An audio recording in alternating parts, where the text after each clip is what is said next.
Okay, now that we've been through all the chapters in Icewind Dale, let's look at the real goal of all this, killing Auril. So let's take a look at the mastermind behind all of the Icewind Dale problems, Auril, and ask ourselves who she is. Auril is a neutral evil lesser god of cold. She enjoys encasing anything she can in ice because in her mind this preserves it. She does this to hoard anything she considers beautiful. This includes art, flowers, skilled artisans, and anything else she likes. I guess she considers herself a bit of a collector. Let's look into her history just a little. At one time, Auril was aligned with the gods Talus, Umberlee, and Malar. Together they brought fear with them anywhere they went. Umberlee, the god of the wrathful sea, didn't like Auril freezing her waters. So Umberlee allied with Talos and Malar against Auril and forced her to retreat to the coldest part of Toril to escape them. Later most of the gods withdrew and left the mortals to do as they wished, but not Auril. She stayed. She has since this time turned the north into a region of darkness and ice, as we've learned throughout Icewind Dale through the book. In the Icewind Dale book, don't forget that Auril is not her usual self. The burden of casting a spell every night to ensure the endless winter persists and granting spells to her followers has greatly weakened her. She knows of her weakness, and this has made her cautious of others. Let's look at some of her lair actions.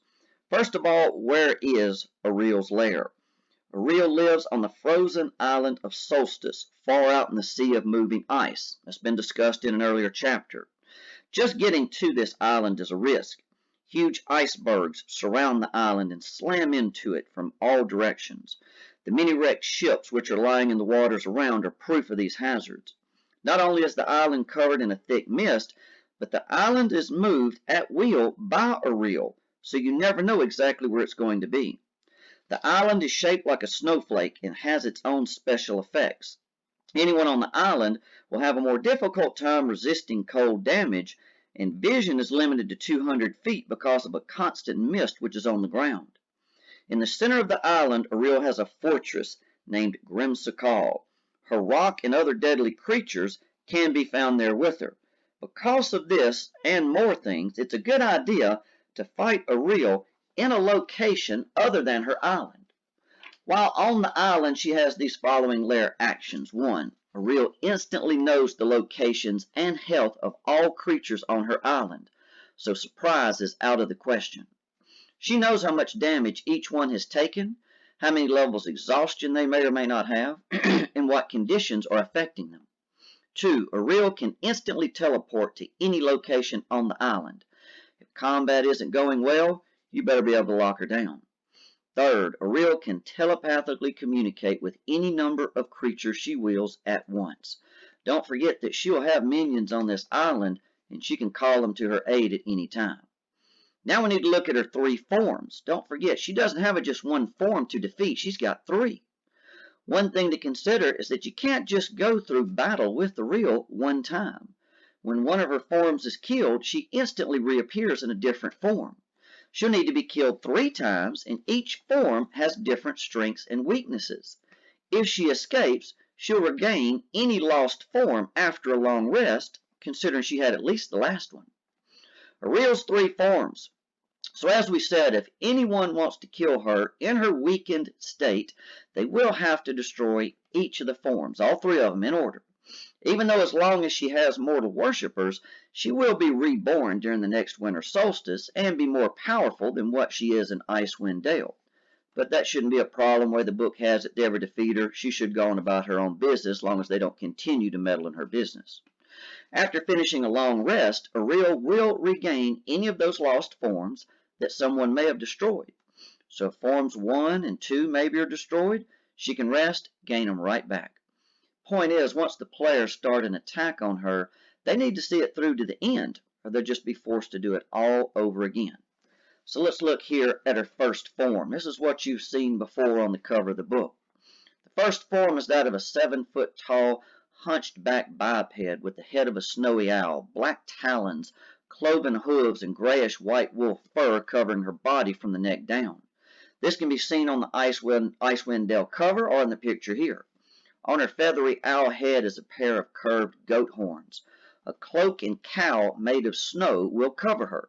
This cloak can transform into a pair of owl's wings when she needs, and she can fly away.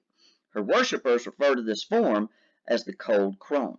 So let's just look a second here at this first stat block for just a moment and get it just a little bit larger so we can see.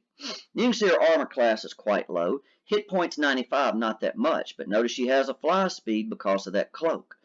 A lot of her stats aren't that impressive till you get to intelligence, wisdom, and charisma. And look what you got, 24, 26, and 28. So she's going to have some high saves, and her spells are going to have difficult DCs also.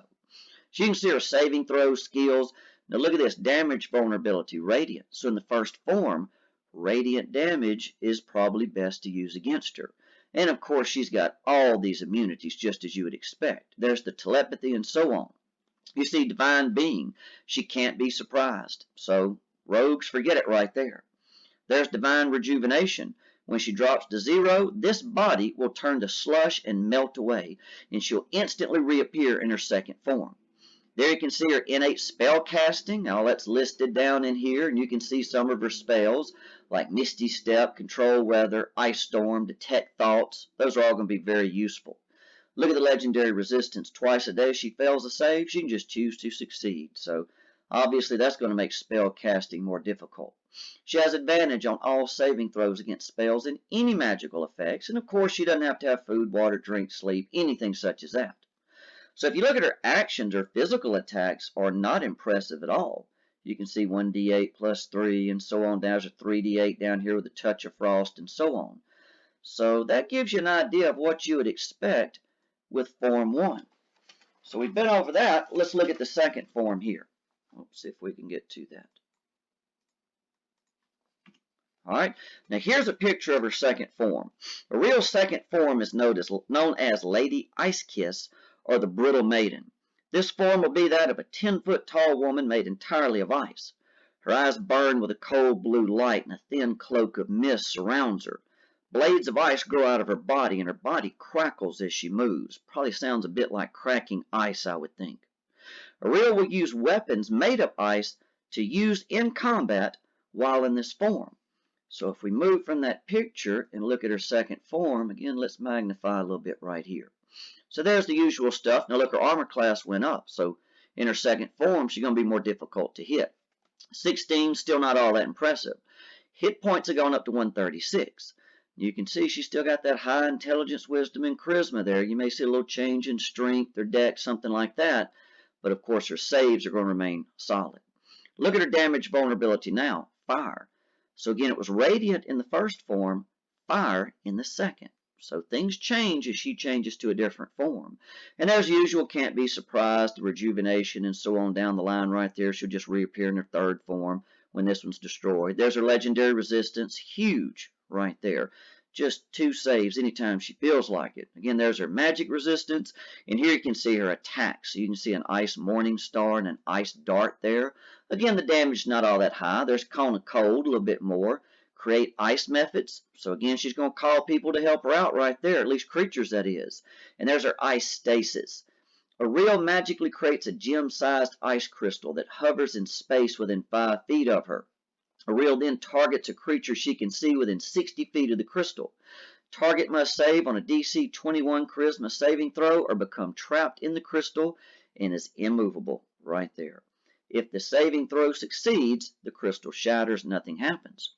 But notice, once they're trapped in this crystal, they're going to take 21 points, 6d6 of cold damage at the start of every turn right there. Now that crystal can be shattered and somebody can break them out, but of course that's something else has to be done. You start to add in pack of ice methods and other things, this could start to be a much tougher battle.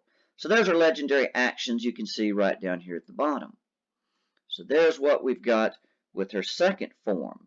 Now let's move on and look at her third form here. There's a good picture. Auril's third form is called Winter's Womb, or the Queen of Frozen Tears. This form is a 3-foot diameter ice diamond. The diamond is covered in facets and has a sharp point at the bottom. It floats in the air, radiating intense cold. If killed in this form, she won't be back into the winter solstice.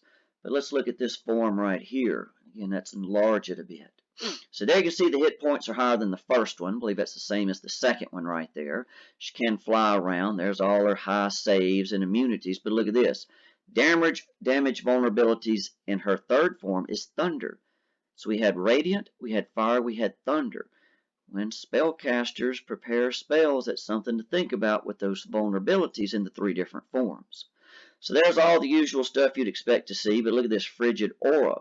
So long as Auril has at least 1 point in this form, each creature within 10 feet takes 10 cold damage to start at every turn right there. And there's our legendary resistance down there at the bottom. So there's going to be automatic damage if anybody's even close to her right here. There's her polar ray and other things, blizzard veil, and so on. So notice how each time you fight a different form of her, things get just a little bit different. So on from there, how are we going to kill Auril? When it comes to killing Auril in Icewind Dale, the later the group faces her, the better. She doesn't get any stronger throughout the game, but the players are steady leveling up. Players should wait until they encounter her in the necropolis of Ithran or later. This will not only give them time to level up, but they can find some useful items along the way, and they're going to need them. They're going to kill her. Here are some options. Number 1, use the Tarrasque. If you haven't looked through the book, you'll see here the players can obtain a scroll of Tarrasque summoning when they kill the Demi-Lich in the frozen lost city of Ithran. How nice would it be to just turn this thing loose on your enemies and then just stand back and get out of the way? I like to call this option the nuclear option. One way to use the Tarrasque would be to strand the Tarrasque on Auril's island with her and her minions. Let them fight it out. The creature can even be summoned within a space that the summoner can see up to a mile away. So you don't have to be close to the Tarrasque. That gives a nice distance of safety between the summoner and the Tarrasque. Let the Tarrasque soften her up or just kill her. In her weakened state, she won't stand a chance. Second option, use the Scroll of the Comet. This powerful scroll can be found in a library in the city of Ithran. When used, a comet will fall from the sky and strike the ground at a point you can see within 1 mile. So again, look at that. You can be a mile away when you use these scrolls. It will create a 50-foot deep, 500-foot radius crater. So that's 1,000 feet across on impact. What would that damage be? Someone would need to make a DC 20 dex save or take 30 D10 force damage on a failed save. This is more than enough to take out any one of her forms. If you look at her forms, Form 1's got 95 hit points, 2 has got 136, and 3 has 136. So the Comet alone should take out any one of her forms. Don't forget that you must be outdoors to use this option. Being inside the underground city of Ithran wouldn't allow this one to be used, but outside it would. Third, the party should battle Auril at the end of the Icewind Dale adventures when players are at least level 9. A minimum level of 9 is what's suggested when the players enter Ithran. This could be as high as levels 10 to 12 if they've completed any of the following tasks, like they finished the challenges of all 8 towers of magic, if they've reached Iziolartha's study, it's the Demi-Lich there, whether they've destroyed the Demi-Lich itself, destroyed an obelisk, which is important to the topics in the book when you get to the city, and that gives you 4 different options to level up.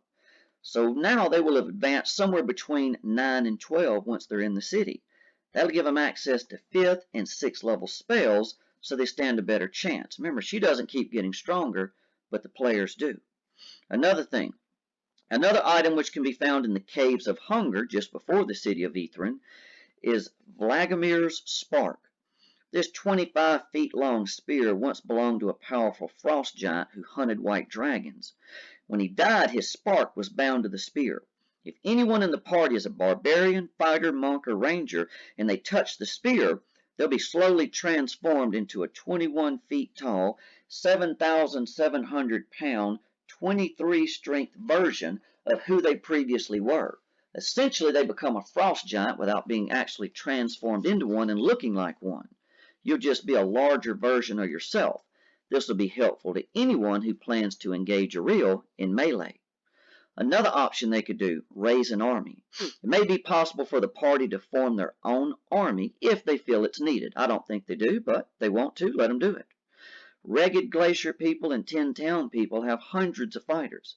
The DM will have to consider how many people were killed by the dragon the Durgar sent, so it's one thing to look at. How the players acted is going to determine this final number. The book does list the numbers for each town, and I won't give you the number town by town, but look at this. You add up just the 10 towns. They've got 807 soldiers listed, 63 veterans. That's 870 fighter types just right there. The ragged tribes could be added to this. Now remember that the ragged tribes are scattered all over Icewind Dale. The book doesn't say how many camps there are, but it does say each camp holds 36 hunters and warriors, a chieftain, a great warrior, and a shaman. The book says specifically ragged camps are scattered throughout Icewind Dale.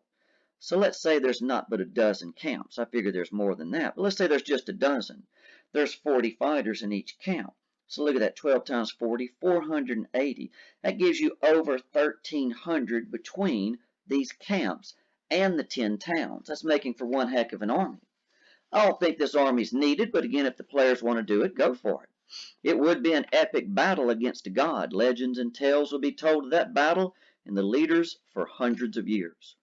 There are some other things to consider before engaging Auril too. Players will need cold resistance. Many of her attacks and the attacks of her minions are cold based, so cold protection is going to be very useful. The players could use lots of summoning spells. Make it where Auril has so many targets to choose from, and it'll also mean more attacks are being made against her. Even if they're small damage attacks, they'll add up. That'll whittle away at her hit points fast. Remember, she's vulnerable to radiant damage in her first form, so load up on radiant spells if possible. She's vulnerable to fire in her second form. That makes spell attacks, a lot of them, more useful there because a lot are fire-based. She's vulnerable to thunder in her third form, so load up on anything there. So here's what I want you to do from this point. Comment below and tell me which of these tactics would you use and why.